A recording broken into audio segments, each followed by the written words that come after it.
7 सिंधुताई सपकाळ. सिंधुताई सपकाळ यांचा जन्म 4 नोव्हेंबर 1948 रोजी नवरगाव गावामध्ये वर्धा जिल्ह्यातील महाराष्ट्र येथे झाला.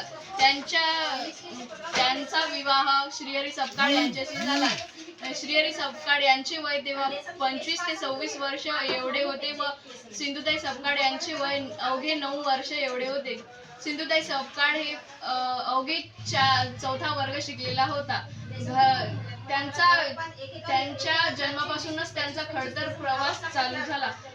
त्यांच्या नशिबामध्ये पराकोटाची संघर्ष, दुःख, दारिद्र्य त्यांनी सहन केले. त्यांचे टोपण नाव चिंदी असे होते. ते एक सामाजिक कार्यकर्त्या होत्या. राष्ट्रीयत्व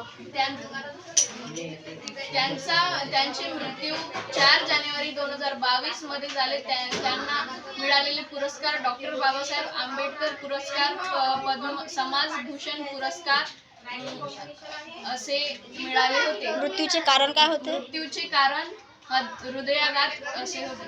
त्यांचा पेशा काय होता? त्यांचा पेशा सामाजिक कार्यकर्ता होता. अपत्ये? त्यांना अपत्ये एक होती. कोण? मुलगी.